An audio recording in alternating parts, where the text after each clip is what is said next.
लचीला का मिश्रण है। इन सभी से रिलेटेड आज आपका 30 क्वेश्चन का टेस्ट होने जा रहा है। पॉलिटी में हर लेसन से आपका टेस्ट होते जाएगा साथ साथ, जिससे आपका कॉन्फिडेंस लेवल एकदम बढ़िया हो जाए।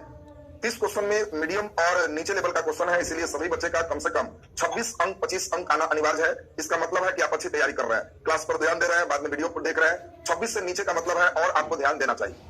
तो चलिए टेस्ट हम शुरू करते हैं और एक एक करके आपको जो अच्छा आंसर इसका सही लगेगा उसका आंसर देंगे।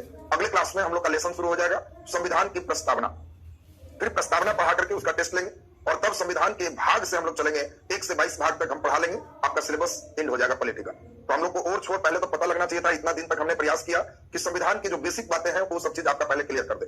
तो चलिए अब टेस्ट के लिए आप तैयार हैं। पहला क्वेश्चन आपके लिए और देखना है कितना बढ़िया आप इसका आंसर देते हैं। चलिए देखिए जरा ध्यान से, भारत एक धर्मनिरपेक्ष देश है, इसका क्या अर्थ है? धर्मनिरपेक्ष देश का क्या अर्थ है? सभी नागरिक कानून के सामने समान है, उसका कोई राज्य स्तर पर धर्म नहीं है, सभी वयस्क को चुनाव में वोट देने का अधिकार है, सभी नागरिकों को भाषण देने की स्वतंत्रता है। जल्दी से आंसर कीजिए और बिल्कुल सही जवाब सबका आ रहा है। धर्मनिरपेक्ष का मतलब है कि राज्य स्तर पर कोई धर्म नहीं होगा और बी बिल्कुल सही जवाब है। बी बिल्कुल सही जवाब है। वेरी गुड, बहुत सुंदर। अगला नंबर हम लोग देखें, नेक्स्ट क्वेश्चन। उम्मीद करते हैं कि आप लोग को सही बन जाएगा। जल्दी से बना दीजिए, क्वेश्चन को जरा ध्यान दीजिए क्या कह रहा है। आरआरबी में पूछा हुआ है, जो भी क्वेश्चन आरआरबी एसएससी समय पूछा हुआ है सभी प्रस्ताव को यहाँ पर लाया गया है। संविधान के कौन सा एकात्मक लक्षण है?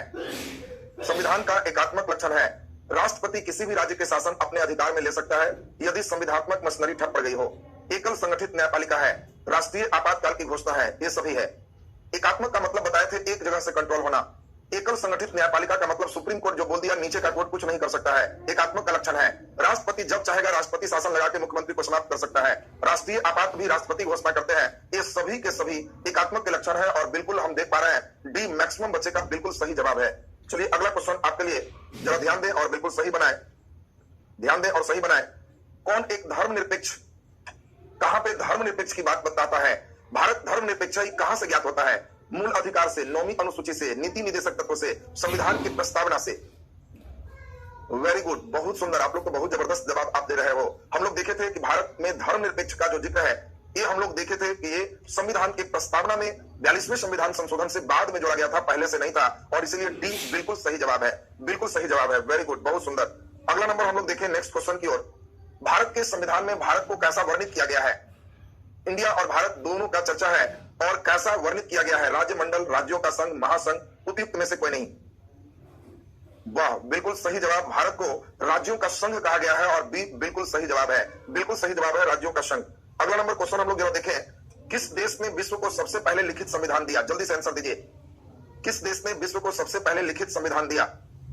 वाह, वेरी गुड। अमेरिका वर्ल्ड में पहला देश है जो विश्व को लिखित संविधान दिया। बिल्कुल सही जवाब है। विश्व का सबसे बड़ा संविधान तो भारत, विश्व का सबसे पहला लिखित संविधान तो अमेरिका। बिल्कुल सही जवाब। बहुत अच्छा आप लोग चल रहे हैं। अभी तक तो नेचर देख रहे हैं कि आपका कई बच्चे 100% सही किए हैं।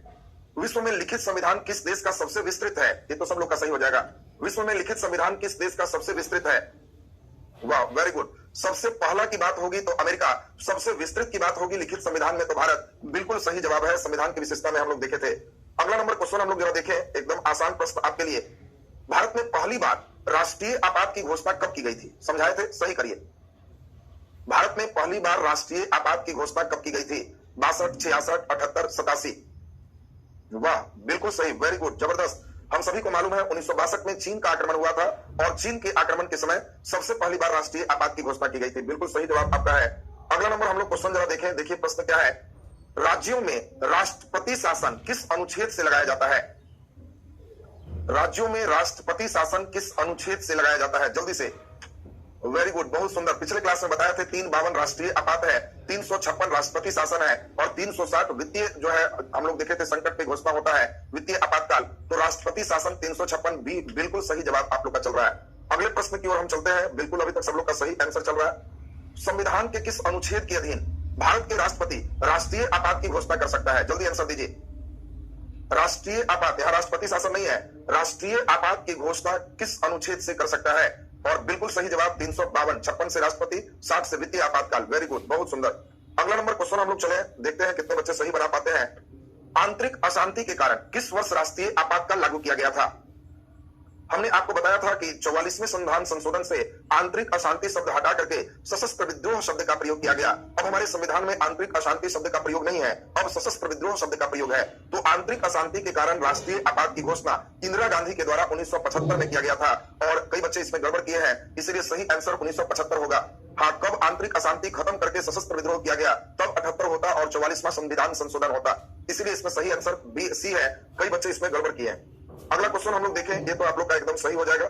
देख ही रहे हैं कितना रेलवे बोर्ड ने कितनी बार इसको पूछ चुका है। जल्दी से देखिए, किस संविधान संशोधन अधिनियम द्वारा भारत में मतदान की आयु 21 साल से घटा के 18 साल की गई?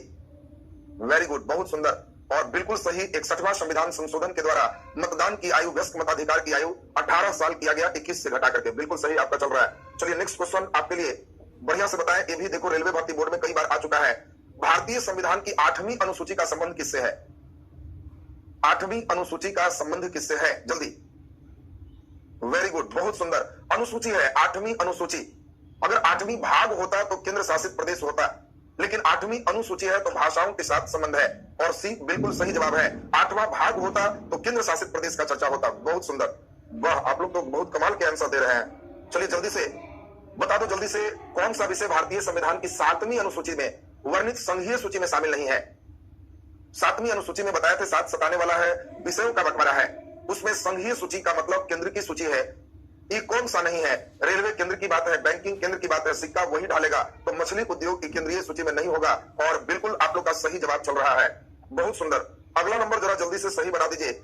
सरकार के द्वारा शुल्क एवं कर लगाने का अधिकार संविधान के किस अनुसूची में है? जल्दी आंसर दीजिए, ये अच्छा प्रश्न है। अनुसूची बताना है जिसमें सरकार को टैक्स लेने का अधिकार मिल रहा है। जल्दी आंसर दे दीजिए। वेरी गुड, कई बच्चे तो बहुत सुंदर जवाब, सही जवाब दे रहे हैं, लेकिन कई लोग गड़बड़ कर रहे हैं। 7वीं अनुसूची में विभाजन है और विषयों का जो विभाजन होगा उसी से तय होगा सरकार शुल्क और टैक्स कौन लगाएगा, और इसीलिए इसका भी सही आंसर भी था 7वीं अनुसूची। चलिए बहुत बढ़िया, कई लोग लेकिन गलती किए। अगला नंबर हम लोग जरा ध्यान दें, देखते हैं कितने बच्चे सही करते हैं। एकदम सही करिए। चौथी अनुसूची में किस चीज का वर्णन है? अनुसूची याद करो, चौथी अनुसूची में किस चीज का वर्णन है? बहुत बढ़िया, बिल्कुल सही। देखिए बहुत बढ़िया अरुण जी, बहुत बढ़िया, वेरी गुड। चौथी अनुसूची सभी को मालूम है, राज्यसभा में सीटों का बंटवारा, राज्य और केंद्र शासित प्रदेश का राज्यसभा में कितने सीट होंगे, ये चौथी अनुसूची में वर्णित है और डी जवाब बिल्कुल सही जवाब आपका है। चलिए ये भी देखो, रांची रेलवे भर्ती बोर्ड में 2006 में पूछा हुआ प्रश्न है, बहुत सुंदर। अगला नंबर हम लोग क्वेश्चन चलते हैं, देखिए जरा, एकदम हल्का क्वेश्चन है, आरआरबी चंडीगढ़ का पूछा हुआ क्वेश्चन। भारतीय संविधान में कितने अनुसूची है? ये तो सभी लोग का सही होगा।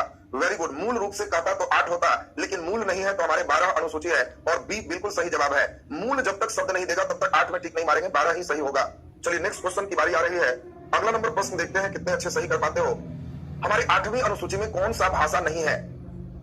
8वीं अनुसूची में 22 भाषा का वर्णन है, जो संवैधानिक भाषा है उसमें कौन नहीं है? उर्दू, अंग्रेजी, सिंधी, नेपाली। वाह, बिल्कुल सही जवाब। 8वीं अनुसूची में अंग्रेजी भाषा शामिल नहीं है, ये सिंधी और नेपाली दोनों है, अंग्रेजी भाषा शामिल नहीं है और बिल्कुल सही जवाब आपका है। नेक्स्ट अगला नंबर हम लोग क्वेश्चन चलते हैं, ध्यान दें। क्वेश्चन आपका है, यदि भारत संघ को नए राज्य को निर्माण करना है तो संविधान के किस अनुसूची में एक को अवश्य संशोधित करना होगा? सोच के बताओ। नया राज्य बनाना है तो किस अनुसूची में अवश्य बदलाव करना होगा? उस अनुसूची में लिखना पड़ेगा कि हमारा ये चीज हो गया है, नया संख्या राज्यों का इतना हो गया है।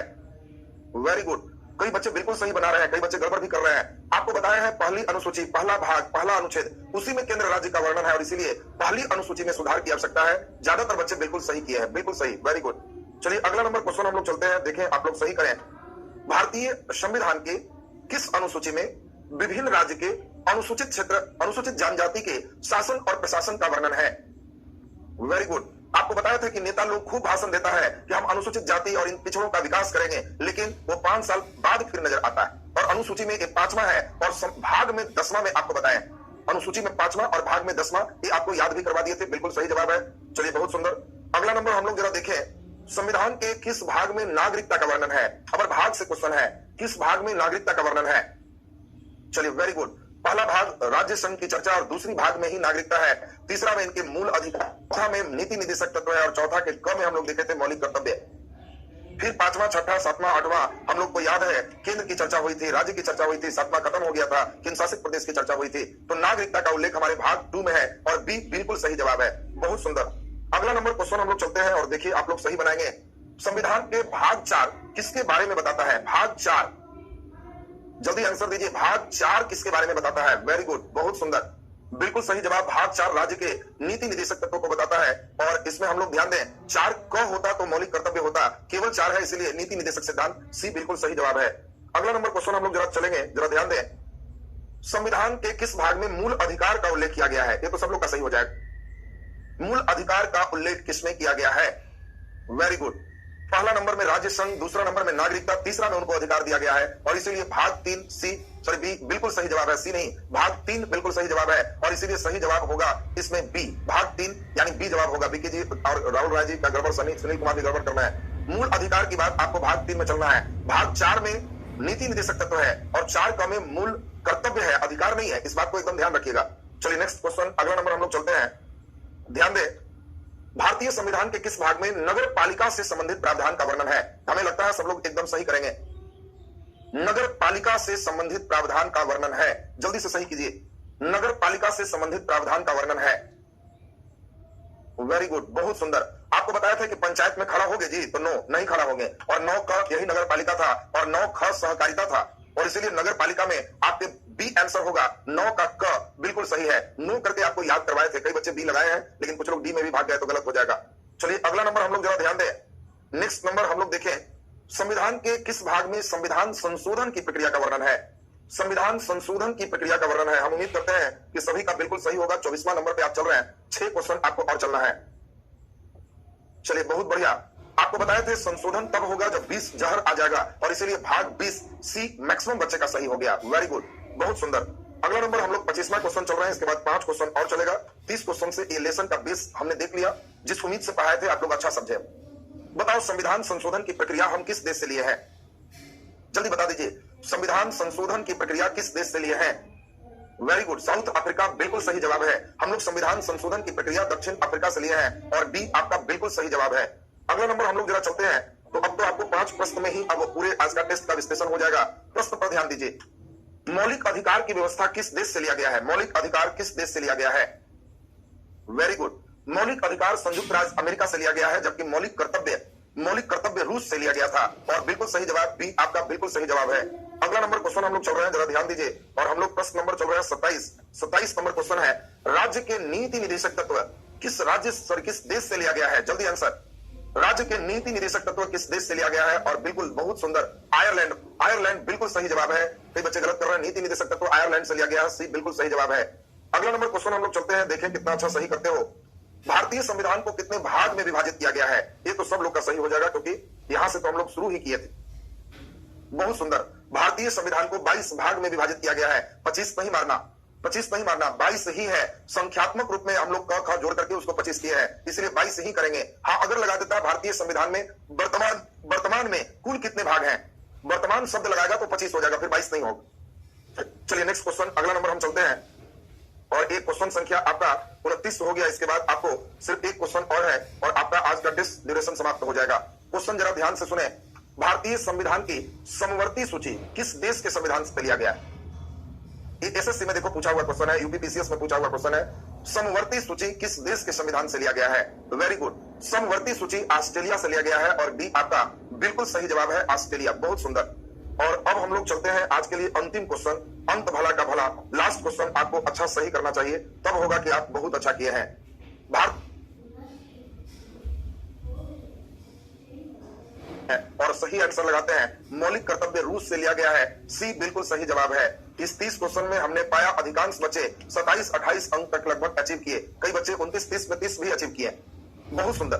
पॉलिटी हम इसके लिए नहीं पढ़ाते थे कि लगता था कि सब समझेगा कि नहीं, लेकिन आज पढ़ाते हुए मुझे भी गौरव हो रहा है कि पॉलिटी आप लोग बहुत जबरदस्त समझ रहे हैं। देखिए सूरज सोनी जी 30 में 30 लिखे हैं, बहुत अच्छा। हम इस डर से सच कहें तो इसीलिए नहीं पढ़ाते थे कि पॉलिटी में भाग है, अनुच्छेद है, उतना करेंगे लोग पकड़ेगा नहीं पकड़ेगा, तो इसीलिए पॉलिटी अलग टीचर लगा देते थे। हमें कई वर्षों के बाद मौका मिला कि पॉलिटी को खुद पढ़ा रहे हैं, नहीं तो पॉलिटी जनरली कोशिश करते थे टीचर से ही निकलवा लेने। लॉकडाउन के कारण हमें मिला